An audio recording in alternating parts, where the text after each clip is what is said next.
Bonjour à toutes et tous, bienvenue à cette nouvelle conférence en ligne organisée par les éditions VK en partenariat avec la société Unigrid Solutions, spécialisée dans la réduction de la facture énergétique des bâtiments privés, mais surtout publics, avec des solutions innovantes, accessibles pour le suivi de vos consommations au quotidien.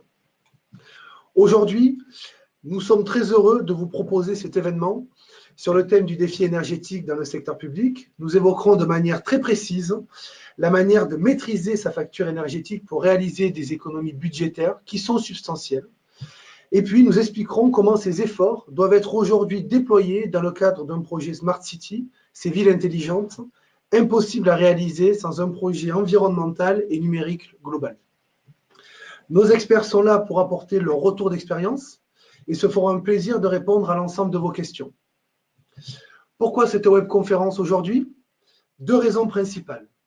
D'une part, d'un point de vue macro, il est possible, macro-énergétique, il est possible de constater un retard des collectivités territoriales françaises dans la mise en œuvre d'un programme durable et efficace de réduction de leur consommation d'énergie.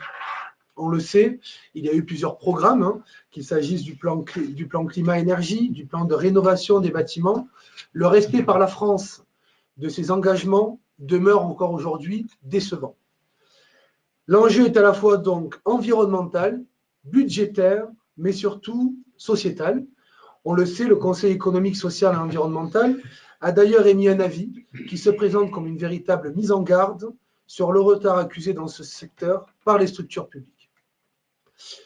D'autre part, d'un point de vue plus micro-énergétique cette fois-ci, la maîtrise de la facture énergétique demande aux collectivités territoriales, aux établissements publics, de mettre en œuvre une stratégie qui concerne tous les services. À ce titre, les services techniques aujourd'hui en collectivité ont des responsabilités de plus en plus étendues. Elles doivent analyser et avoir une connaissance plus précise de la consommation énergétique de leurs bâtiments. Les opérations sont multiples, il faut faire un diagnostic de chaque bâtiment, il faut établir un plan d'action budgétaire, environnemental avec l'ensemble des services de la collectivité et il faut mettre en place ensuite des outils de performance énergétique. Pour tout comprendre, nous allons écouter attentivement nos deux intervenants. Tout d'abord, M. Jacques Bucchi, expert toute sa vie dans le secteur énergétique, qui a été le fondateur de la première société cotée en bourse en 2002 pour la production d'énergie renouvelable. Il a été maire de Lambesc, une commune de 2008 à 2014, et également, via cette fonction, représentant de l'Association des maires de France à la Commission nationale de la transition énergétique.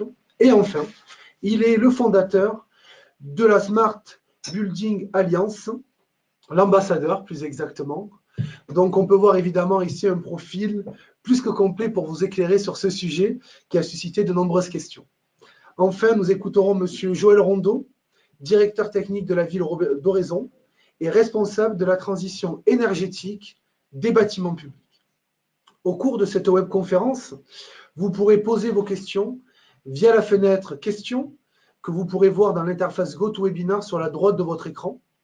Et nos intervenants feront leur possible pour répondre à l'ensemble de vos questions. Restez donc bien connectés, c'est important. Nous vous informons que cette conférence donnera lieu à un enregistrement qui sera mis en ligne et dont le lien vous sera envoyé par mail dans les jours à venir. Mais il est temps de vous passer la parole, en commençant par vous, M. Bucchi, pour votre expertise et vos précieux conseils dans ce domaine que vous connaissez si bien. Bonjour à tous. Il est important pour commencer de situer le sujet dans un cadre général. Nous sommes à la fois dans un temps où les communes sont contraintes sur le plan financier, où la problématique environnementale est absolument essentielle. On ne s'étendra pas sur ce sujet, mais plus que jamais, aujourd'hui, ce sujet doit être à l'ordre du jour. Et puis enfin, on entend partout parler de Smart City. Qu'est-ce, comment, pourquoi? C'est un sujet essentiel parce qu'il va conditionner l'attractivité de nos territoires de demain. Et donc, il faut relier ces trois sujets-là de façon cohérente. Cette transition environnementale et cette transition numérique, on y reviendra dans un instant, ont un sens très précis, une histoire, un présent et un futur que je détaillerai. Et bien évidemment, pour faire tout ça, je vais tout de suite le dire, il y a deux nécessités absolues. La première, c'est qu'il y ait une volonté politique très claire à tous les niveaux, que ce soit de l'État, des régions, des départements et surtout des villes. Et j'insiste, surtout des villes, parce que l'énergie produite, c'est nécessairement dans une cité. L'énergie économisée, c'est nécessairement dans une ville, dans l'éclairage public ou dans les bâtiments. Et donc que tout part du local. Il y a quelques 40 ans, on disait penser global, agir local. Aujourd'hui, il faut inverser l'adage et dire agir local pour avoir une vision globale. Alors, tout ça, ce sont des mots et il faut essayer de se rapprocher de la réalité du terrain. Il y a une première réalité à laquelle, en tant que chef d'entreprise, je n'avais pas trop compris et pas trop fait avec, mais en tant qu'élu, j'ai compris que c'était absolument structurant de la vie des villes. Il faut revenir à la section budgétaire des collectivités qui sont véritablement le cœur battant des villes avec deux sections, la section de fonctionnement et puis derrière la section bien évidemment des recettes avec la DGF dont on reparlera, des dépenses dont en particulier les régaliennes, ce qui fait qu'il en reste assez peu pour les politiques de la ville. Tout ceci permet de dégager un résultat et c'est seulement si on a un résultat d'investissement que l'on peut bâtir des projets et réaliser en particulier ceux que les élus ont promis au moment de leurs élections. Tout ça, c'est l'histoire ordinaire qui a assez bien fonctionné pendant des années. Tant de restrictions obligent, il est évident que ça commence par une baisse de la DGF. La baisse de la DGF, elle a obligé, je ne rentrerai pas sur les aspects politiques de ce sujet, mais elle a obligé les collectivités, ce qui n'est pas un mal selon moi, à reconsidérer un certain nombre de politiques pour aller vers des solutions qui du reste vont rejoindre les objectifs de la Smart City puisque ce sera nécessairement faire mieux pour moins cher. Donc cette baisse de la DGF, elle a eu un impact lourd selon les marges de manœuvre que les collectivités avaient. Pour certaines, ça a considérablement réduit les résultats de la section de fonctionnement. Et derrière, les impacts politiques ont été forts, que ce soit au niveau des projets ou au niveau des politiques de la ville.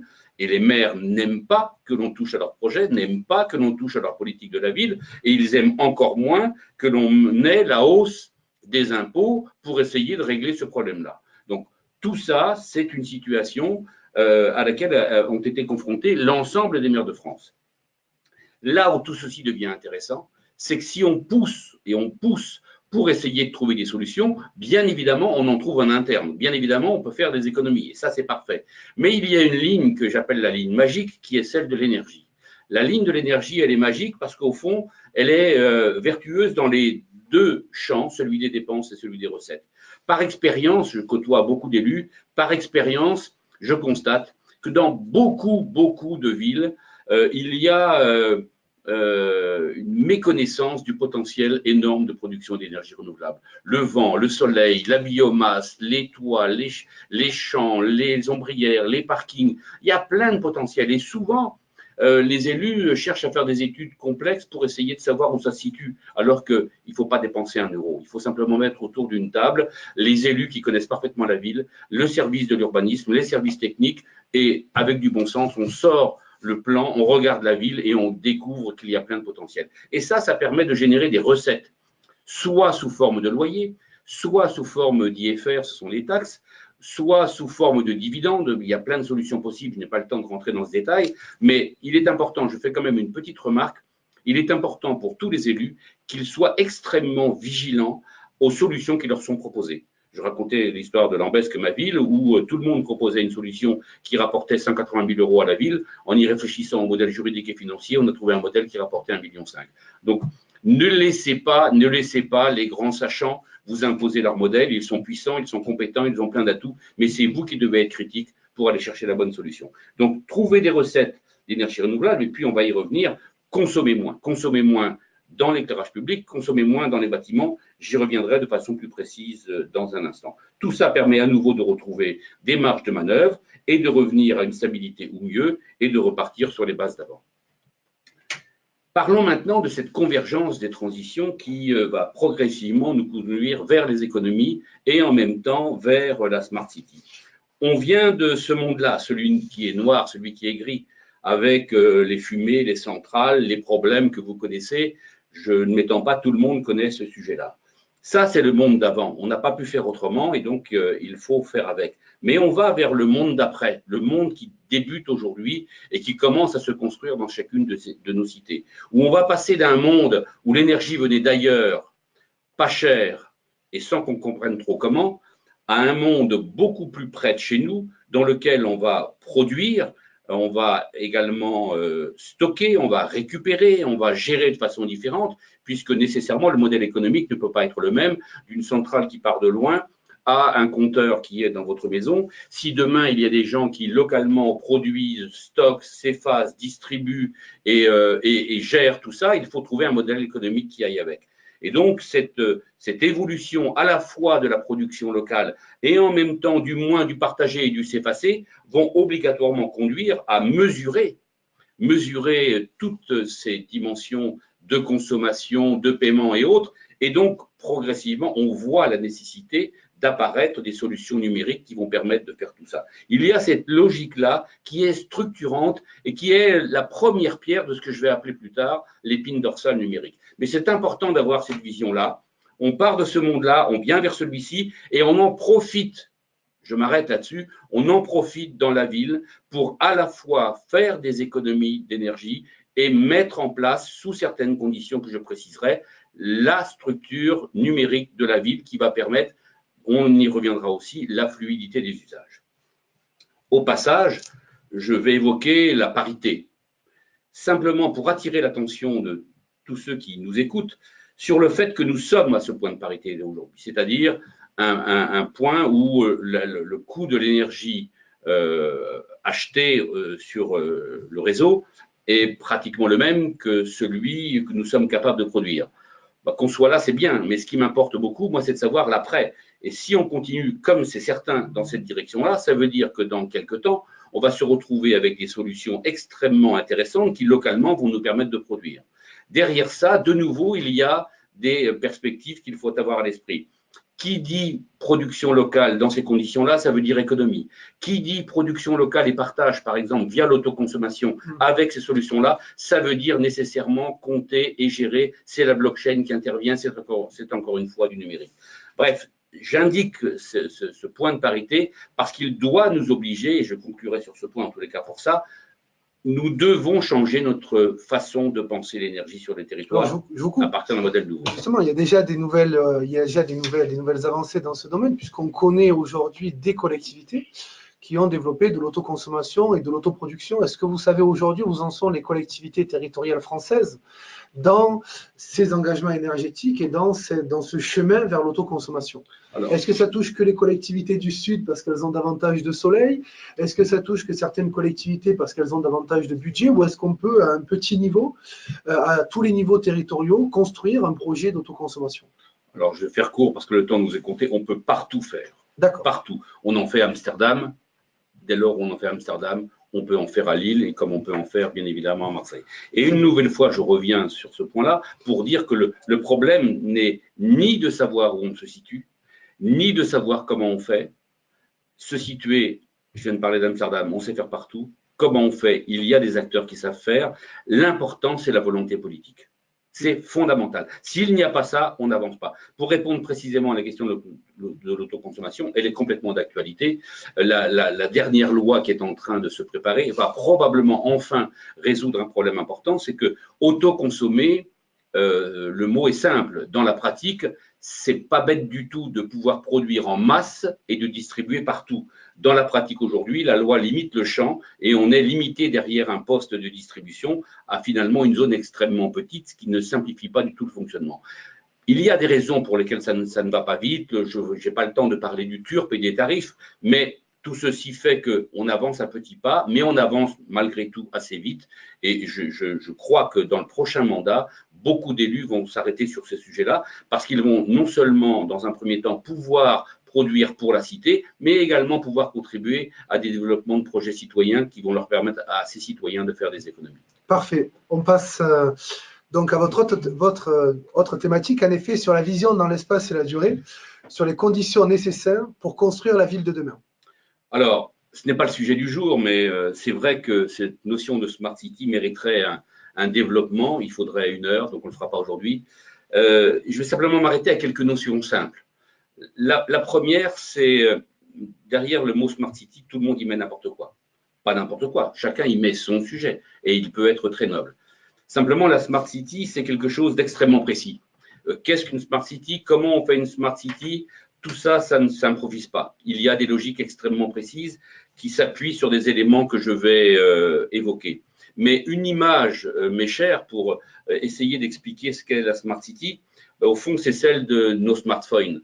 Nos smartphones, qu'est-ce qu'ils ont de particulier? Premièrement, ils ont une structure numérique qui permet à tout un chacun d'y aller, de dialoguer avec qui il veut dans le monde. C'est donc cette base numérique-là qu'il va falloir construire dans la ville. C'est ce que j'appellerais l'épine dorsale numérique.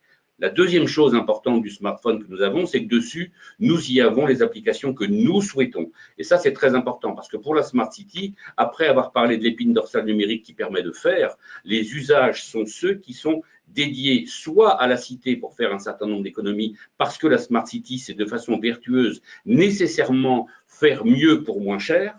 Et puis, il y a une deuxième dimension des usages, ce sont les usages au service des administrés. Et les usages aux administrés, on ne les jette pas sur la place publique, on fait remonter les besoins d'usage.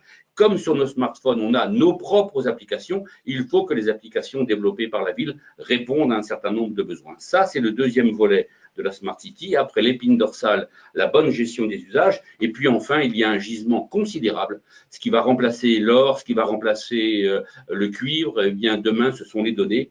Et la masse des données dont disposent les collectivités par territoire pertinent est telle qu'on peut en faire énormément de choses. C'est un vrai gisement, non seulement un gisement pour la ville, mais également un gisement de développement économique pour le territoire. On n'a pas le temps de développer ici, mais pourquoi est-ce que je fais le lien avec l'énergie? C'est tout simplement, je l'ai évoqué tout à l'heure, qu'on peut d'ores et déjà mettre en place le système vertueux qui, d'une part, via les économies d'énergie dans les bâtiments, permettent de mettre en place les premières pierres donc de l'épine dorsale numérique. Et à partir de là, on peut commencer à travailler sur un certain nombre d'usages. Je prends l'exemple d'Horizon. Je présume que quand ils mettent en place des outils d'économie d'énergie, en même temps, ils collectent un petit peu d'informations. Et je donne un seul exemple tout simple. Si vous avez des informations numériques de tout ce qui s'est passé via les données que vous récoltez, de tout ce qui s'est passé dans la journée, bien vous pouvez savoir à 17h quels locaux n'ont pas été utilisés. Ce n'est pas la peine d'envoyer du personnel pour nettoyer. On fait à la fois des économies de 0,11 et des économies de 0,12. Et derrière tout ça, il y a une transformation de la pensée locale. Parce que derrière tous ces systèmes numériques, il y a de l'imagination à mettre en œuvre pour mettre en place des solutions qui vont être des solutions d'économie. La Smart City, je m'arrête une seconde sur ce point-là, la Smart City, c'est, je le répète, quelque chose d'extrêmement précis, d'extrêmement structuré, avec des mises en œuvre qui sont extrêmement précises et qui doivent conduire à ce que j'appelle la Smart City vertueuse, c'est-à-dire faire mieux, moins cher. Et quand j'ai fait mieux, moins cher, je fais des économies et je peux ainsi développer de nouveaux services pour encore une fois faire mieux et moins cher. Et tout ça en y mettant au centre les administrés et les services qu'on peut leur donner. Donc tout ça, c'est la Smart City. Je vais passer pour rapidement quand même donner les fondamentaux. Il y a dans la Smart City le gisement qui permet de travailler, ce sont les données. Je ne vais pas trop déployer, mais tout le monde comprend bien que la masse des données ne fait qu'augmenter. L'IoT, les objets connectés divers, enfin, l'IoT et les objets connectés, c'est la même chose, mais bref, tous les bâtiments que vous connectez, toutes les données que vous collectez, tout ça, c'est un gisement considérable. Il faut l'infrastructure numérique, je l'ai évoqué, et il faut travailler le sujet des usages. Pour réussir tout ça, il y a un certain nombre de conditions, je l'ai évoqué. Sans rentrer dans les détails, il y en a deux sur lesquels je voudrais insister. D'abord, et ça, je le dis à destination de beaucoup de villes que je vois, et qui souvent, comme je l'ai dit il y a un instant, ça part d'une bonne idée des élus, c'est incontestable, ça part d'une bonne idée des services, mais qui posent des projets sur la ville. C'est pas gênant de poser un projet sur une ville dans le domaine de la Smart City, à une condition fondamentale, c'est d'avoir une vision globale dans l'espace et dans le temps. Il faut, comme je l'ai écrit souvent, il faut, c'est pas de moi, mais connaître son port pour avoir le bon vent. Et ce bon vent-là, il doit, quand on pose un projet, il doit se traduire par je le pose là, pourquoi, comment va-t-il être interconnecté au reste? Bref, c'est la vision globale et dans le temps pour savoir où on va. La notion du temps, une petite seconde encore pour dire que le temps aura des conséquences. Tout ce que l'on fait dans une ville a des conséquences un jour. Mais sur ce sujet de la Smart City, il est évident que de la même façon que ceux qui ont conservé entre leurs mains le téléphone d'il y a 7 ans qui servait à parler, si demain les villes restent des lieux où on vit et on loge, et si on ne les interconnecte pas, et si on ne les rend pas intelligents, et si on ne rend pas la ville fluide dans ses usages, c'est le bâtiment et la ville qui perdront leur attractivité. Et la responsabilité des élus, à ce titre-là, est extrêmement importante. Quand on l'a fait, il faut avoir 5 objectifs. Le premier, je l'ai déjà dit, c'est faire mieux et moins cher, dans tous les domaines. Les services publics, on peut les améliorer, on peut dématérialiser, on peut tout imaginer. Imaginer, au passage, c'est le grand sujet du moment. Parce que la technologie n'est plus un frein. Ce qui est important aujourd'hui, c'est de savoir imaginer la solution de demain. Et moi, j'invite les élus à créer des comités d'imagination avec leurs citoyens. Ils vont découvrir des solutions merveilleuses. Très bien. Le deuxième objectif, c'est de faire que les territoires soient durablement attractifs. Je viens de l'évoquer il y a un instant. Vous ne serez pas attractif demain matin si vous allez voir un employeur et si vous avez un téléphone d'il y a 10 ans. Il a besoin de vous joindre à chaque instant. Il a besoin de vous envoyer des informations. Ce sera pareil pour les villes de demain. Il faut en même temps penser territoire durable. Parce que derrière ces solutions numériques, il y a plein d'avantages, mais il y a aussi quelques soucis. On parlait de blockchain tout à l'heure. Le bilan global carbone, il faut y réfléchir. Je n'ai pas le temps de développer ce sujet-là, mais en soi, c'est un sujet. Il faut aussi se servir de la donnée pour faire du développement économique. On parlait d'imagination il y a un instant. Et bien sûr, un territoire, si vous savez mettre à disposition les données, les mettre à disposition de jeunes qui ont l'imagination, la compétence et le soutien des collectivités, vous pouvez développer des activités et peut-être pourquoi pas un jour trouver une pépite, voire une licorne. Et puis enfin, c'est un sujet qui personnellement m'est cher et il faut que tout ceci, et je terminerai par ça pour la Smart City, il faut que tout ceci soit au service des administrés. Toujours, toujours, toujours. On y va par cercle concentrique, mais au centre, on y met l'humain, on y met le citoyen.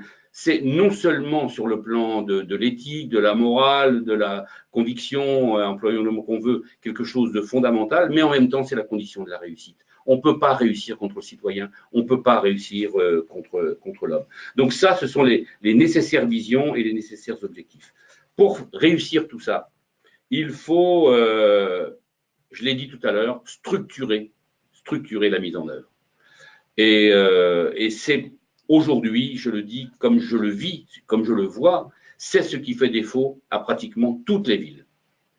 Pratiquement toutes les villes ont un angle d'attaque qui leur est propre. Quand ce sont les services informatiques qui ont pris la main, ils ont un angle d'attaque numérique. Quand ce sont les services de l'énergie et du numérique et des techniques, ils prennent la main sur l'énergie. Quand il y a quelqu'un qui est doué sur les usages, ce sont les usages. Or, ce n'est pas l'un ou l'autre, c'est 1, 2 et 3, l'ensemble qui est nécessaire. Et le plus délicat techniquement, c'est de constituer l'épine dorsale numérique.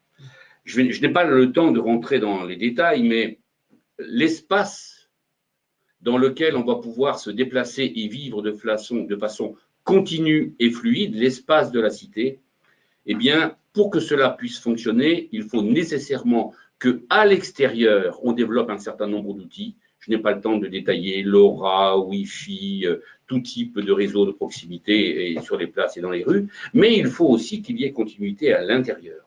Et ça, cette dimension de l'intérieur, elle est aujourd'hui, et ce n'est pas de la faute des collectivités, elle est aujourd'hui oubliée. Et en fait, elle est oubliée tout simplement parce que rien n'était écrit sur le sujet. Or, depuis le 26 juin dernier, il y a un nouveau label qui est en train d'exploser sur la place.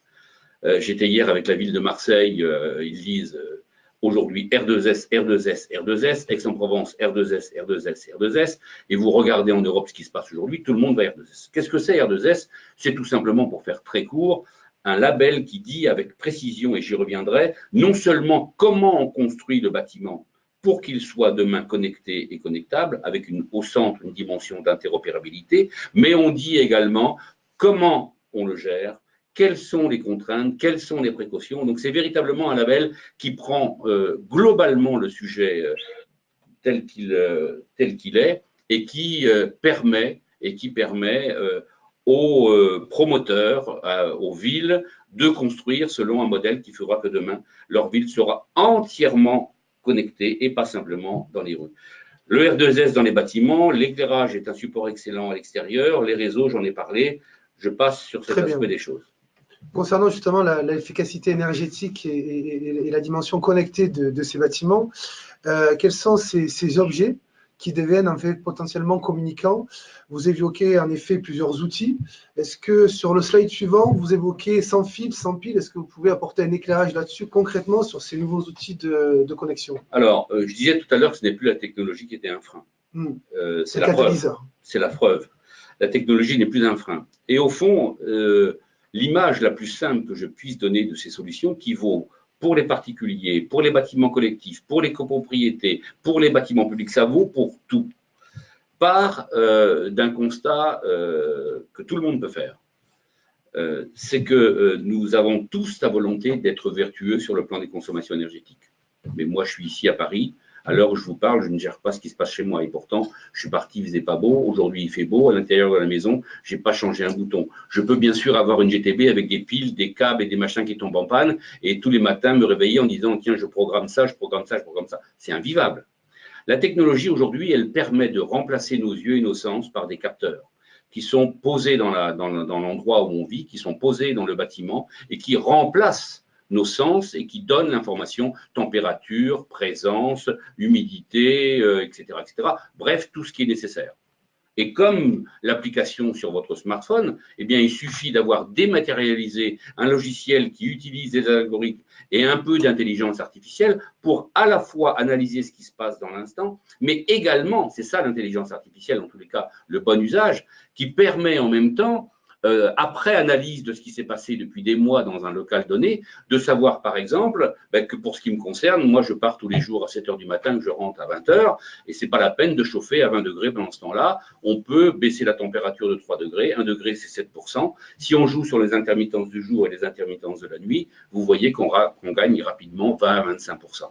Donc ces outils-là, c'est d'une part des capteurs qui permettent d'avoir l'information, c'est ensuite pour remplacer notre cerveau l'algorithme ou l'intelligence artificielle dématérialisée, donc c'est la construction d'un avatar finalement de gestionnaire, et en retour, bien évidemment, il y a les ordres, et ce n'est pas moi qui vais appuyer sur le bouton, ce n'est pas moi qui vais tourner la vanne, mais tout simplement, il y a aujourd'hui des interrupteurs et des vannes qui peuvent être commandés à distance. C'est aussi simple que ça. La technologie se met au service de l'humain pour le remplacer et faire en sorte que ce qu'il n'est pas capable de faire, eh bien, il puisse le faire aisément. Avec, je termine sur ce point-là, pour ces outils, avec une caractéristique qui devient centrale, c'est que l'ensemble de ces outils sont ouverts, interopérables, ça veut dire qu'on peut récupérer toute la donnée. Et je reprends l'exemple que j'évoquais il y a un instant. Si je mets un capteur présence, eh bien, dans la ville, je peux savoir quel bâtiment, quelle pièce a été occupée ou pas occupée.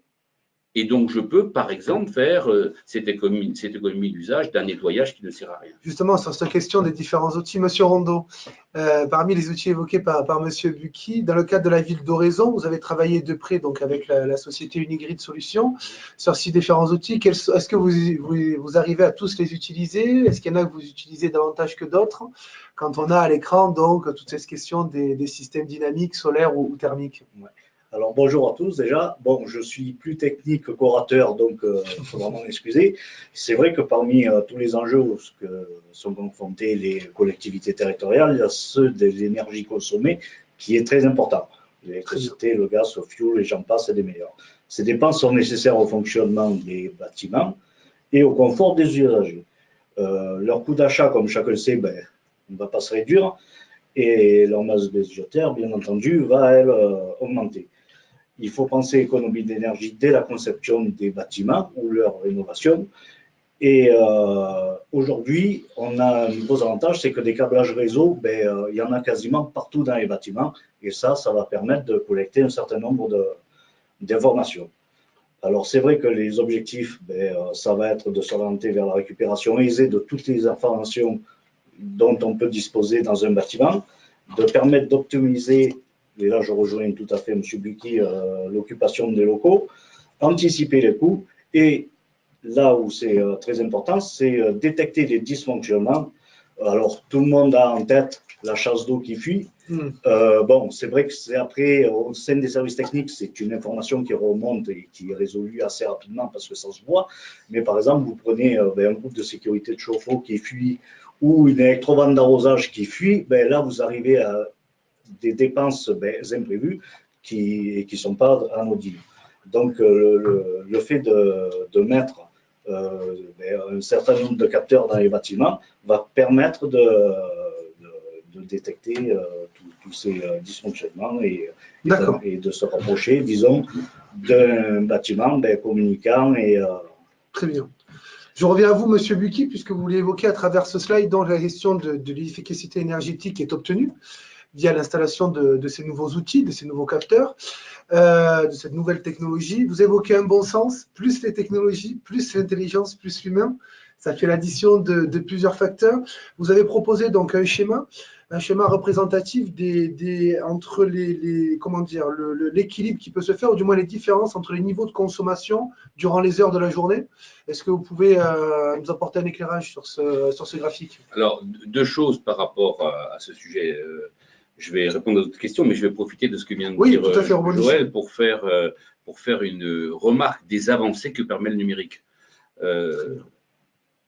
Le numérique permet la gestion instantanée via ce que j'appelle l'usager vertueux virtuel, celui qui nous remplace, mais ça présente d'autres avantages. Toutes les données qui remontent peuvent être exploitées de façon instantanée. Et quand dans les collectivités, parfois, on a découvert au bout de semaines, voire de mois, voire d'années, je l'ai vu, des anomalies de diverses natures, une fuite, quelqu'un qui vient se brancher, enfin, il y a plein d'anomalies possibles. Aujourd'hui, non seulement vous pouvez avoir l'information en temps réel, mais vous pouvez aussi la géolocaliser. Et donc, c'est une double économie. C'est l'économie sur l'usage lui-même, c'est de l'économie grâce à la gestion optimisée du défaut. Donc, il y a beaucoup de possibles grâce à ces outils-là. Et je vais même un peu plus loin, puisqu'il n'y a pas que les services techniques qui ont concerné. Aujourd'hui, il existe un certain nombre d'outils, je ne vais pas faire de promotion ici, mais qui permettent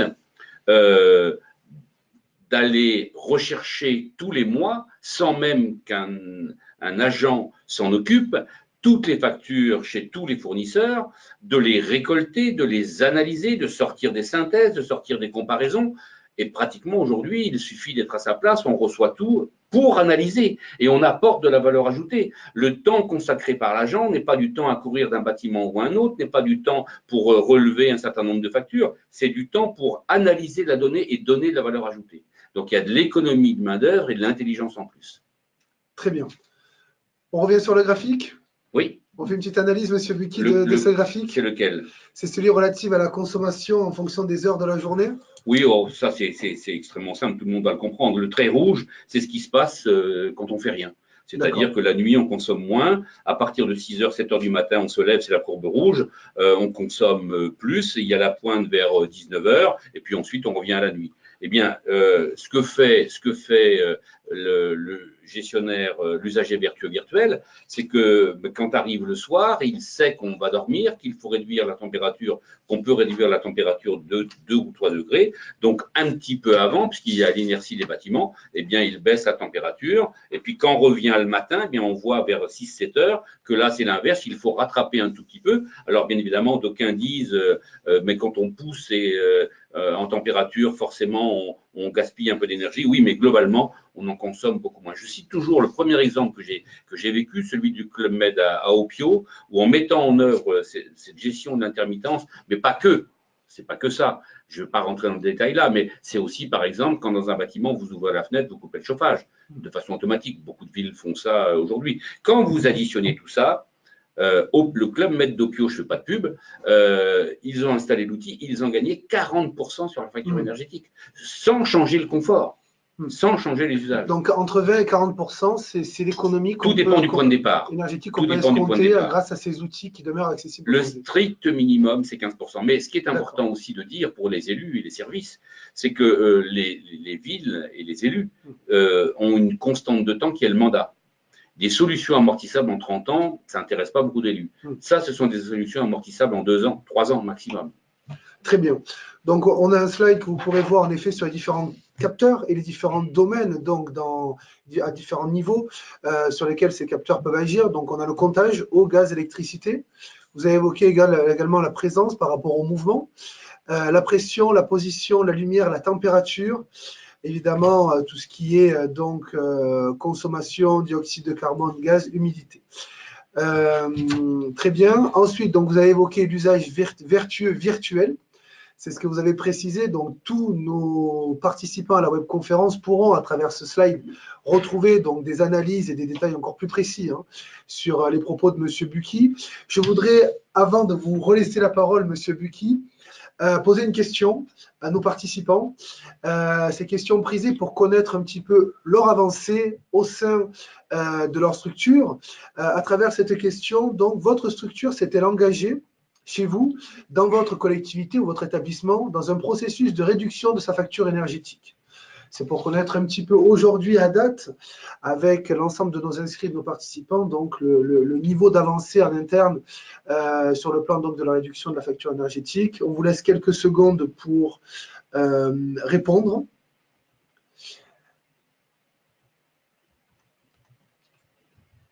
Et on passera ensuite donc au prochain sondage. Donc, la réponse, c'est votre structure s'est-elle engagée? Nous avons oui à 65% et non à 35%. Donc, un tiers de personnes qui n'ont pas encore commencé à mettre en œuvre des outils de réduction de leur facture énergétique. Donc, on voit en effet qu'il y a encore des marges de développement et d'évolution. Vous voulez revenir, M. Bucchi, donc sur aujourd'hui la question des silos onéreux à travers donc plusieurs points, à travers différents écosystèmes. Je vous laisse la parole pour rebondir. Oui, rebondissons d'abord sur le sondage et disons à ceux qui sont à 35% qui n'ont pas fait que finalement, et voyons le verre à moitié plein, ils ont de la chance parce qu'aujourd'hui, il y a des solutions qui sont beaucoup plus efficaces que celles qu'on avait il y a 10 ans. Bravo à ceux qui ont fait avant et tant mieux pour ceux qui n'ont pas fait, pour autant qu'ils s'engagent, bien sûr. Alors, je vais aborder maintenant un sujet qui est un sujet à la fois technique et juridique qui est très important pour les collectivités. Malheureusement, on n'a pas beaucoup avancé. Des travaux sont en cours et je ne vais pas rentrer en détail, mais je pense que dans quelques semaines, on aura des outils tout à fait intéressants. Tout part en fait de la situation actuelle qu'on retrouve à la fois dans les bâtiments et dans les cahiers des charges, c'est-à-dire que soit construit, soit écrit, on a des lots. Le lot chauffage, le lot clim, le lot élec, le lot sécurité. Et on a des consultations qui se font par lot en silos, par lot verticaux. Le grand bénéfice des solutions numériques dont on parle, c'est que tout étant ouvert, eh bien, les capteurs d'un usage peuvent servir à un autre usage. Et donc, sans rentrer dans les détails, par exemple, je prenais l'exemple de l'énergie, énergie et sécurité. Le critère présent, c'est un critère extrêmement important qui peut être mutualisé. Mais ça nécessite, et c'est ça l'essentiel de ce que je voulais dire, ça nécessite une avancée un peu compliquée pour les collectivités. Aujourd'hui, les collectivités me disent, mais écrivez-nous le bon cahier des charges, c'est ce que nous sommes en train de faire, pour que les consultations partent avec une mutualisation au cœur de l'écriture, avec des lots qui sont certes séparés, mais dont une partie est commune, c'est la partie smart. Et en fait, la grande transformation, elle tient sur plusieurs sujets. Le premier, c'est on conserve bien sûr la structure technique des lots, mais on crée un lot smart qui est transversal. Et puis enfin, on change aussi, et ça c'est essentiel, le mode juridique des marchés. Il faut, j'y reviendrai dans un instant, que véritablement on passe c'est un peu compliqué parfois pour les élus parce qu'ils ont des enveloppes budgétaires, mais si on regarde sur le plan environnemental, si on regarde sur le plan économique à long terme, il faut passer du mode de travaux avec des promesses à des modes de contrat type contrat de performance énergétique et des visions globales qui donnent de véritables résultats. Donc ça veut dire, en résumé, grand changement dans la rédaction des cahiers des charges. Donc ça, c'est pour la transversalité. Après, comment ça fonctionne? Il y a 3 dimensions. Il y a tout d'abord sur place les objets connectés, j'en ai parlé il y a un instant. Il y a la nécessaire infrastructure numérique du bâtiment. Et ça, j'insiste sur un point. Ce n'est pas simplement un câble dans un coin qui va permettre d'avoir une liaison informatique quelque part. C'est véritablement la conception du bâtiment qui va permettre d'assurer la communication et la fluidité de fonctionnement dans tous les espaces du bâtiment. Ce n'est pas un bout du bâtiment. Justement, à l'écran, on peut voir que vous aviez donc proposé une architecture en 3 couches. Oui. Là, on est dans le cadre d'un bâtiment, c'est ça exactement? Là, on est dans le cadre d'un bâtiment. Vous évoquez les 3 points, donc le cloud, l'infra et les objets connectés. Pour faire extrêmement court, les objets connectés. Première étape, ouvert et interopérable. Le deuxième étage. Interopérable, qu'est-ce que vous voulez dire par interopérable? Ça veut dire que je vais l'opposer au système propriétaire. D'accord. Autrefois, un certain nombre de fournisseurs étaient tout heureux de vous vendre leur premier produit parce que vous y avez mis le doigt et ils savaient que vous allez y passer le corps. Aujourd'hui, le jeu a complètement changé. Je ne citerai pas de nom, mais parmi les plus grands constructeurs mondiaux, certains ont rejoint la SBA l'année dernière en disant vous aviez raison, parce que c'est de cette ouverture que naît la richesse. Je ne rentre pas dans le détail, mais je reste à l'objet connecté, donc c'est ce que je viens d'évoquer. L'infra, je vais faire un grand parallèle avec le R2S, le Ready to Service. Et là, j'insiste beaucoup auprès des directeurs techniques, de tous ceux qui ont en charge ces sujets-là. Surtout, dorénavant, ne construisez plus des bâtiments morts, construisez des bâtiments vivants et intelligents. Et pour que votre bâtiment puisse être intelligent, il faut nécessairement qu'il soit connectable à son environnement, d'où la nécessité du label R2S. Ce n'est pas le mien, le label R2S, hein. C'est Certivia qui l'a fait pour la partie des bâtiments tertiaires. Mais si demain on ne construit pas comme ça, on sera en marge du reste. Le label, il a quelques semaines. Et je peux vous assurer qu'il explose de partout. Et puis enfin, bien évidemment, quand on a remonté l'information, c'est la dématérialisation que vous connaissez, toutes les applications, et on peut tout imaginer. C'est ça l'architecture. Très bien. Parfait. Bâtiment efficace et connecté, quel prérequis? Est-ce que vous voulez apporter votre regard donc, sur la manière dont ces bâtiments doivent s'articuler, hein? On n'a pas trop de temps, on ne va pas faire de redite. On l'a expliqué sous une autre forme, c'est installer les bons capteurs, c'est mettre les bons équipements actifs. C'est à peu près la même chose que ce que j'ai dit auparavant, donc ça, on n'insiste pas. Les services que ça peut apporter, par contre, là, c'est important, parce que là, pour le coup, l'imagination est sans borne. On gagne en rentabilité, on gagne en bien-être, on gagne en monitoring, on gagne en gestion de l'information, bref, on gagne dans tous les domaines. Mais au bout du bout de tout ça, il y a quand même à mettre en œuvre un certain nombre de conditions pour que tous ces avantages dont je viens de parler se traduisent en résultats. Parce que si on pose tout ça, sans mettre ce que je vais évoquer là maintenant, eh bien, au fond, on n'aura pas gagné grand-chose. On aura fait un petit pas, mais il manque les grands pas. Les grands pas, c'est passer des travaux à la performance énergétique, c'est le CPE. Je n'ai pas le temps de m'étendre sur le sujet, mais l'ingénierie financière. On nous en parlions. Vous pouvez apporter un petit regard si vous le souhaitez. Hein. Oui, l'ingénierie financière, je vais faire un résumé. Parce qu'aujourd'hui, c'est une grande difficulté pour les collectivités. On l'évoquait avec M. Rondeau tout à l'heure avant de commencer la webconférence. Comment on arrive à capter sur le plan technique un besoin dans des bâtiments et comment on arrive à le traduire finalement par un investissement de la collectivité à long terme et suffisant pour pouvoir permettre justement cet équilibre toujours entre finalement investissement et rentabilité quelque part. Hein. Monsieur Rondeau, peut-être un éclairage immédiatement. Monsieur Buty, c'est vrai, a bien abordé le sujet. C'est vrai que la supervision aujourd'hui, elle est carrément nécessaire puisque faut qu'on arrête que chacun ait son petit tableau Excel dans son petit coin et qu'en fin de compte, pour recueillir l'état de santé d'un bâtiment, on soit obligé de faire le tour de tous les services, quoi. Donc il faut effectivement collecter cette donnée pour mieux gérer la ville. Il faut, je reprends ce que je disais, mettre en place les contrats de performance énergétique pour que de la promesse, on aille à la réalité.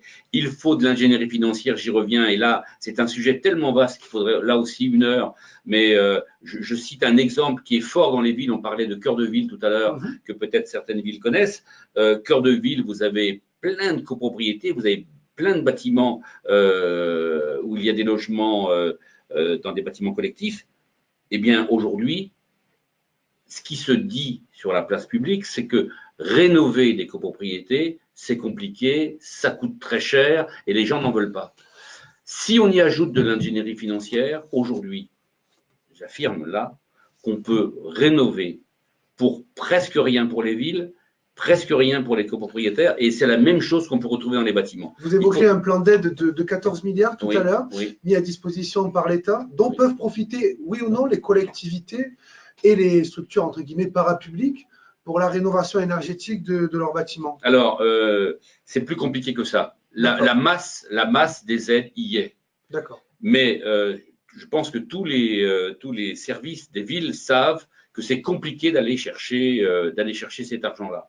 Et c'est d'autant plus compliqué que, sans trop rentrer dans les détails, en vérité, cette masse-là, elle est dédiée à 6 grands champs. Elle est dédiée à 6 grands champs. Il y a le champ des collectivités, des bailleurs, des grands comptes, des particuliers, des entreprises, des copropriétés, des entreprises, pardon, ça fait 6 grands champs et les modes techniques, juridiques et financiers à chaque fois sont très différents. Donc, il n'y a pas la solution universelle, il faut simplement faire une adaptation de ces ingénieries au champ sur lequel on se situe. D'accord, très bien. Le coût global, le numérique, le coût global, je ne vais pas y revenir, c'est lié à la notion de CPE, c'est simplement quand il y a jugement et quand on compare, il ne faut pas comparer, mais ça les services le savent, hein, il ne faut pas comparer que l'investissement, il faut y ajouter 10 ans de fonctionnement et des engagements sérieux derrière. Le numérique, aujourd'hui, vient s'ajouter à ça, c'est le R2S dont j'ai parlé, c'est l'autoconsommation dont j'ai parlé, avec derrière des outils comme la blockchain, mais là c'est un sujet aussi en soi, donc le numérique a sa place. Et puis, je termine par ce qui m'est très cher, hein, l'économie circulaire de l'énergie. Qu'est-ce que l'économie circulaire de l'énergie? C'est simplement comprendre qu'au tout début, celui qui paie, c'est le citoyen, c'est l'administré. Ce citoyen, il paie pour, entre autres choses, produire des énergies renouvelables. C'est grâce à la CSPE que l'on produit des énergies renouvelables. Eh bien, le schéma de l'économie circulaire de l'énergie, c'est le citoyen qui paie sa facture et le CSPE qui permet à des sociétés de production d'énergie dans lesquelles les citoyens et les collectivités doivent être partie prenante. Ça, c'est le nerf de la guerre, avec, pour que ça marche bien, je prends l'exemple d'Occitanie qui est très en avant sur ces sujets-là, où ils ont mis en place des outils d'accompagnement technique, juridique et financier pour que les collectivités fassent bien. Bref, quand la puissance publique est partie prenante de la production, elle en tire les bénéfices, et ces bénéfices, généralement via la région, peuvent être redistribués auprès de toutes les collectivités, et pas simplement d'une seule, et redistribuer avec une fin politique très simple qui est celle de l'économie d'énergie, c'est le service public de la performance énergétique qui sert à ce moment-là l'intérêt du particulier et vous avez le cercle vertueux. Il a payé, il a permis, on fait, on redistribue, on fait la performance et ça sert l'administré. C'est ça l'économie circulaire de l'énergie. Parfait, pardon. Merci Monsieur Bucchi pour cette intervention. Alors, vous évoquez plusieurs acteurs locaux, les bailleurs sociaux, les copropriétés, les grands comptes, les entreprises, les administrés. On y reviendra à travers les questions qui seront posées. Il y a un mot à dire seulement là-dessus. Sans tout cela, on ne peut pas faire. D'accord. La ville, ce n'est pas que les bâtiments communaux. La ville, c'est tout cela. Et bien sûr, les particuliers. Et donc, je l'ai dit tout à l'heure, pour chacun de ces acteurs, il y a un modèle particulier. Je n'ai pas le temps ici de détailler, mais c'est essentiel d'avoir conscience qu'il y a un modèle pour chaque et de le connaître, bien sûr. Très bien. Connecter et communicant, pourquoi faire? Donc, on a évoqué optimiser l'exploitation, on a déjà vu les outils de monitoring, hein. Apporter plus de services pour les parties prenantes et les usagers du bâtiment, améliorer la flexibilité des usages, améliorer l'écologie du bâtiment, accroître l'attractivité du bien, Vous voulez dire un mot là-dessus? On y revient à travers les questions ensuite. Vous avez tout dit, tout est écrit, c'est Bon. assez simple, je pense que tout le monde Parfait. a compris. Simplement, tout ça réuni, c'est ça qui fera la ville attractive de demain. Justement, on a des questions là-dessus.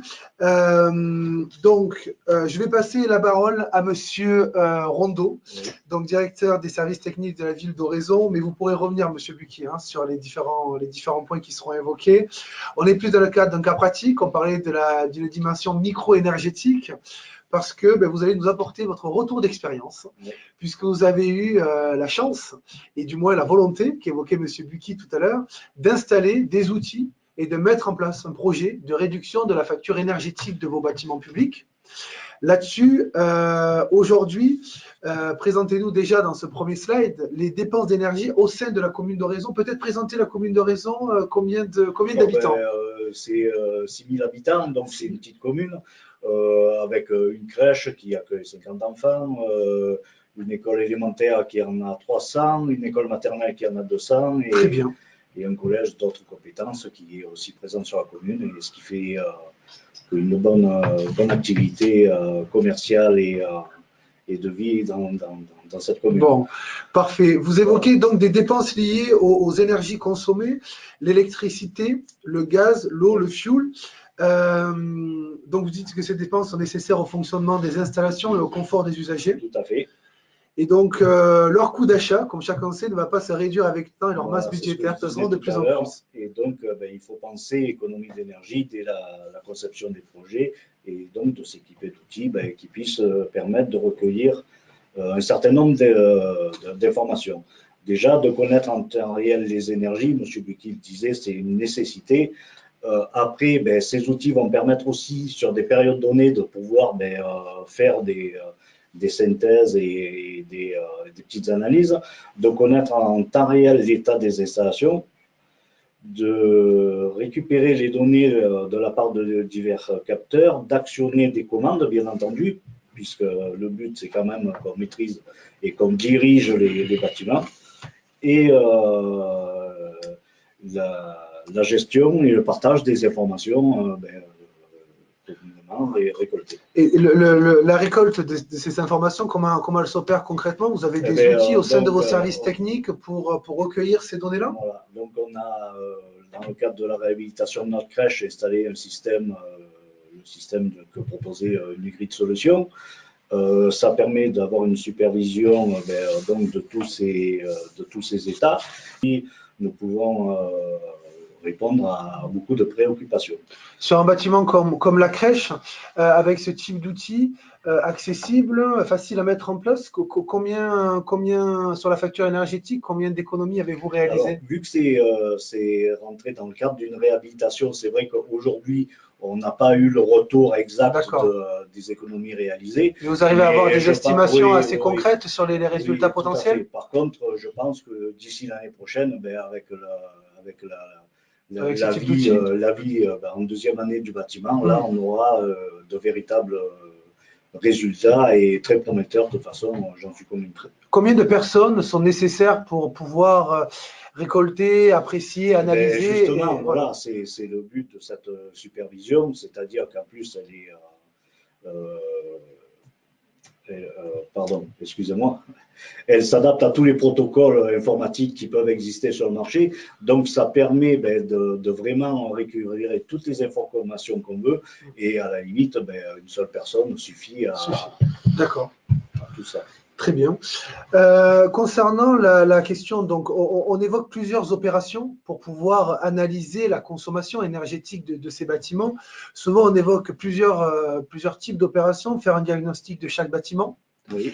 Établir un plan d'action budgétaire et environnemental avec les différents services de la ville et mettre en place des outils de performance. Donc là, on a compris l'utilité de ces outils.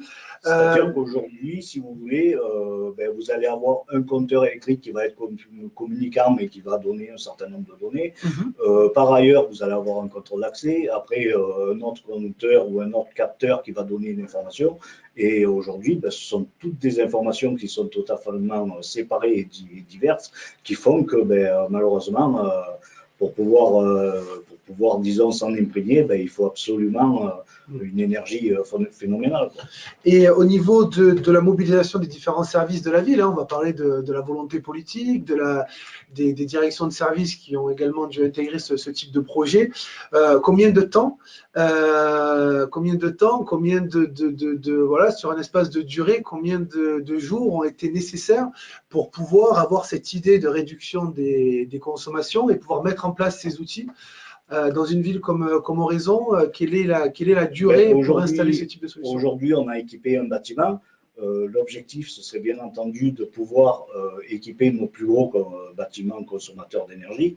C'est sûr que certes, un petit local associatif isolé n'aura peut-être pas d'intérêt particulier à ce niveau-là, mais notre salle culturelle, notre école élémentaire, je veux dire, ce sont des bâtiments très consommateurs d'énergie à ce moment-là, avec bien entendu cette communication possible avec l'extérieur, permettre de récupérer toutes les infos nécessaires. D'accord, très bien. Alors, on a une question justement là-dessus, puisque vous avez parlé, Monsieur Bucchi, de la volonté politique, hein, naturellement, qui est déterminante, de la nécessaire implication des différents services, hein, que ce soit les directions générales, que ce soit les services à l'environnement, que ce soit les services techniques, les services financiers d'une collectivité. Toutes ces personnes-là, tous ces décideurs publics doivent se mettre autour de la table. Seulement, vous avez évoqué également la nécessité d'impliquer les citoyens, et beaucoup de collectivités se posent la question de la manière aujourd'hui dont on peut finalement recueillir cette volonté citoyenne de s'imbriquer, de s'impliquer dans ces projets-là. Quels sont pour vous aujourd'hui les meilleurs outils de communication pour convaincre les citoyens de s'embarquer dans ces programmes de performance? Permettez que je fasse Bien une sûr. remarque Allez, par rapport à ce que vient de dire Joël, en donnant un seul exemple. La rénovation énergétique, l'environnement, ce sont deux nécessités que tout le monde comprend bien.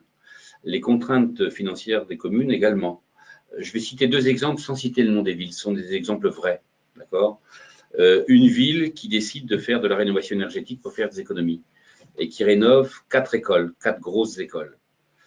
Certes, il n'y a pas eu que des économies d'énergie, hein, je suis très lucide, mais on pourra débattre après peut-être des nuances. Pour rénover 4 écoles, ça leur a coûté 7 millions d'euros. D'accord ?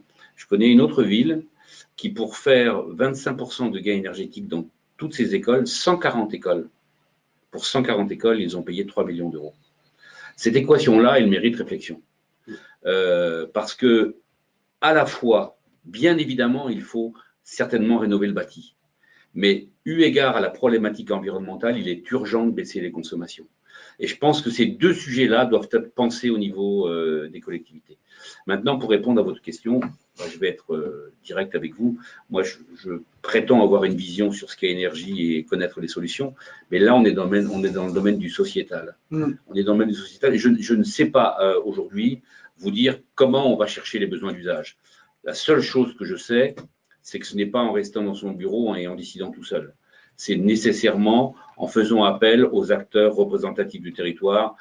L'idée que j'ai, pour tout vous dire, je serai probablement candidat aux prochaines municipales, donc j'y réfléchis un tout petit peu, mais c'est à coup sûr en allant chercher les gens qui représentent des quartiers, en allant chercher les personnes qualifiées que l'on connaît dans le territoire, c'est en allant chercher les gens du monde associatif, etc., etc. C'est en établissement un vrai dialogue. Et à cela, les professionnels, j'en connais, mais je ne vais pas faire de publicité, sauront faire remonter les besoins. Mais ce sujet-là, vous avez raison de le reposer, il est vraiment essentiel pour la réussite du projet. Quand on a mis en place tous les outils d'efficacité énergétique qui font les économies, il faut le transformer, selon moi, en mieux social et en mieux vécu sur le plan territorial. C'était l'idée de la question. Je passe à la deuxième question sondage pour savoir du coup si dans votre collectivité, dans votre structure, si vous avez déjà oui ou non installé des équipements pour réduire votre consommation d'énergie. Donc je vous laisse quelques minutes pour répondre afin de récolter également des questions qui nous sont remontées. Donc concernant les résultats du sondage, oui à 83% sur la mise en place de premiers équipements et non à 17% sur l'absence aujourd'hui d'installation. Donc on voit quand même qu'il y a des avancées en collectivité, il y a des efforts qui sont réalisés et cela donc cela permet certainement de pouvoir avancer sur ce type de projet. Je suis en train également donc de lire les questions qui sont remontées et vous avez donc une question, bon évidemment hein, pratico-pratique, mais quel est le temps de retour sur investissement quand on est donc face à ce type de dépenses, notamment on évoquait ces capteurs assez innovants, accessibles au sein de la ville d'Oraison. Est-ce que vous savez arriver combien de temps vous parviendrez à rentabiliser ce type d'outils? Ben, je pense que ça va être assez rapide parce que il faut savoir que dans le coût d'une rénovation ou d'un bâtiment, en fin de compte, ça représente un pourcentage assez bas. Et ben, je dirais que moi, dans les 2-3 ans de vie d'un bâtiment, vous avez déjà de nets résultats. D'accord. Je confirme 2-3 ans. 2-3 ans. Très bien. Pourquoi la commune d'Oraison s'est-elle équipée dans ce domaine? Vous avez proposé donc une explication, monsieur Rondeau. Je vous laisse développer les différents tout points. Tout simplement parce que en qualité de service technique, quand on a des retombées de nos services financiers qui découvrent à la réception des factures, bien entendu, quand c'est trop tard, parce qu'il faut honorer les factures, qu'on a un bâtiment qui a des dysfonctionnements énormes, on ne peut que réagir et installer ce type de système. Et d'autant plus qu'il faut absolument que lorsqu'on se déplace, on ait accès aux informations et on ne peut plus aujourd'hui répondre à une question en disant écoutez, on se revoit dans 2 jours parce qu'il faut que je m'en serve. D'accord. Donc vous avez des outils de type tablette, ordinateur pour pouvoir répondre en temps direct à ce type de demande. Ces outils communicants permettent de recueillir absolument toutes les infos qui sont nécessaires au moment donné. Très bien. Donc, vous aviez évoqué en effet 4 points, s'orienter vers la récupération d'abord de ces données techniques, de consommation et de vie de l'édifice, permettre d'optimiser l'occupation, anticiper les coûts et déceler donc des potentiels dysfonctionnements. Est-ce que dans une crèche, dans un établissement, c'est un établissement récent ou pas, cette fameuse crèche d'Oraison? Ça a été totalement réhabilité donc en première tranche il y a 2 ans, l'année dernière deuxième tranche, et là on est en plein dans l'activité entière du bâtiment, ce qui fait que on arrive à maintenant avoir les premiers. Et quels sont les types de dysfonctionnements que vous pouvez identifier vous au sein de vos établissements? Pour ce qui est des capteurs qui ont été mis en place, par exemple, on se rend compte qu'on a une consommation d'eau le week-end quand le bâtiment est fermé. Aujourd'hui, on est en train de mener l'enquête pour savoir d'où ça provient exactement. D'accord. Parce que malheureusement, dans le cadre d'une réhabilitation, vous avez des anciens réseaux qui sont réutilisés. D'accord.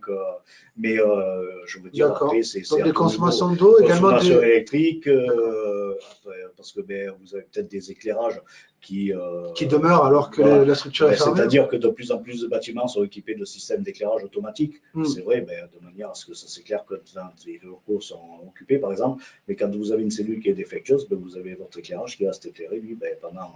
D'accord. Monsieur Bucchi, vous voulez réagir là-dessus? Oui, non pas réagir là-dessus, mais ne pas oublier quelque chose qu'on n'a pas du tout évoqué aujourd'hui. C'est que tout ce qu'on vient d'évoquer, d'ailleurs, c'est assez révélateur, c'est dans l'esprit d'autrefois, c'est-à-dire je dois consommer moins. Mais il faut ajouter à ça, et ça fera l'objet d'un chapitre complet, que dans une ville, non seulement il faut consommer moins, mais il faut maintenant penser, de façon globale. Je cite un exemple précis, l'hôpital d'Aix-en-Provence, qui a une chaufferie qui est défaillante et qui dit je vais investir 4 millions d'euros. En regardant de plus haut, on s'aperçoit qu'à 150 mètres, il y a une borne du réseau de chaleur bois énergie et qu'on évite un investissement de 4 millions en se connectant sur le réseau de chaleur. Donc il faut avoir la vision globale. Il faut partager, c'est un peu lié à ce que je viens de dire. Il y a également beaucoup de sources de récupération d'énergie dans les villes. Il y a la géothermie, il y a la biomasse, il y a le solaire, il y a plein de sources qu'il faut aller chercher. Et là, on voit bien que dans la plupart des communes, il y a un manque de vision et de volonté sur ce sujet, mais simplement parce que les élus ne savent pas. Donc, il faut produire, il faut récupérer, il faut s'effacer, il faut partager. Et cette conception-là de l'énergie est également novatrice. Et oui, c'est pour ça qu'il faut absolument que les installations soient interconnectées. Exactement. C'est ce que vous évoquez donc dans la raison de l'outil, ces outils d'analyse et de suivi des consommations. Vous avez évoqué plusieurs points, Monsieur Rondeau. Si vous voulez venir très rapidement sur cette supervision, elle vous permet plusieurs choses si vous voulez développer ces objectifs. Aujourd'hui, on a donc la consommation d'eau, consommation d'énergie électrique, on a la qualité d'air dans les bâtiments. Tout ça, ben, il faut absolument que ce soit des informations qui nous remontent de manière rapide et Quotidienne, quasiment. quotidienne. Oui, oui, de manière à ce qu'après, on puisse envisager des… Vous évoquez le fait d'actionner des commandes. Quels sont ce type de commandes que vous pouvez actionner pour… tout simplement régulation de chauffage. D'accord. Et, à distance. Oui, à distance. D'accord. Et puis surtout… C'est quoi, c'est un mécanisme de Wi-Fi finalement oui, avec c'est des par câblages. Internet, c'est par Internet, mais après, il faut tout à fait pouvoir s'interconnecter. D'accord. Très bien, là-dessus, on a une question qui nous est remontée sur un sujet plus global, mais on y reviendra parce que ça rejoint quand même la question financière, la question du retour sur investissement. Mais là, c'est sur la question de savoir si la mise en concurrence des opérateurs énergétiques est-elle réellement source d'économie? Oui, elle l'est. Une petite parenthèse encore avant d'aller vers cette question-là. Quand on parlait de vision globale sur l'énergie, par exemple, et Joël l'a très très bien dit, c'est pas suffisant. Il faut en fait, du coup, aller vers tous les fluides, mener ces opérations d'économie, mais récupérer toutes les données et gérer cet ensemble de données pour en sortir l'information immédiate sur le problème, mais en sortir aussi des informations de comportement, de présence, de sécurité, etc., qui peuvent servir la vie autrement. Sur la mise en concurrence des opérateurs énergétiques. Enfin, tous les grands opérateurs énergétiques aujourd'hui ont ces compétences dans ces domaines-là. Je ne vais pas citer de nom, ça ne sert à rien. Tous les grands. Le vrai sujet, il n'est pas du côté des grands. Et ça, c'est un sujet compliqué. Le vrai sujet, il est du côté des collectivités. C'est que ce monde-là va si vite que nécessairement les grands opérateurs galopent devant. Mais ce n'est pas possible pour des collectivités d'avoir au jour le jour la compétence au niveau sur ces sujets. Et quand on n'a pas la compétence complète sur ces sujets, les services, je tiens à préciser, ont souvent beaucoup de compétences, mais ne peuvent pas, ce n'est pas leur vécu quotidien, ils ont plein de choses à faire. Et donc, ne peuvent pas toujours avoir l'esprit critique pour aller derrière ce qui est présenté, chercher parce que c'est derrière que le plus intéressant se situe quand on veut comparer, pour aller chercher derrière ce qu'il y a précisément. Et donc, oui, la compétence existe, mais cette compétence-là, elle doit nécessairement être accompagnée d'un esprit critique et donc de compétences très fortes de la part des collectivités. Et c'est peut-être pour ça d'ailleurs que se justifient les EPCI et les métropoles. Tout à fait. On devrait retrouver là nécessairement ces compétences-là. Bien. Écoutez, malheureusement, nous arrivons donc à l'issue de cette webconférence. Vous pouvez continuer à vous poser vos questions. Nous allons devoir donc mettre un terme à cette séance dans l'immédiat, mais vous pouvez donc, je le dis, vraiment continuer à poser vos questions et sachez que les éditions VK vous accompagnent grâce à sa ligne expert pour poser directement vos questions d'ordre réglementaire par téléphone auprès des experts du secteur public. Vous aurez des explications complémentaires via le slide, mais nous devons donc remercier Unigrid Solutions, donc cette société spécialisée dans l'énergie maîtrisée, d'avoir contribué à cet événement. Je voulais remercier Monsieur Rondeau, directeur service de la ville d'Oraison, et Monsieur Bucky, vous remercier pour votre expertise, votre regard précieux sur ce sujet-là, et nous aurons certainement l'occasion de reproduire un événement avec vous. J'avais promis un petit coucou à mes amis de Pertuis. Ah, il est passé. Merci beaucoup. Merci. Merci.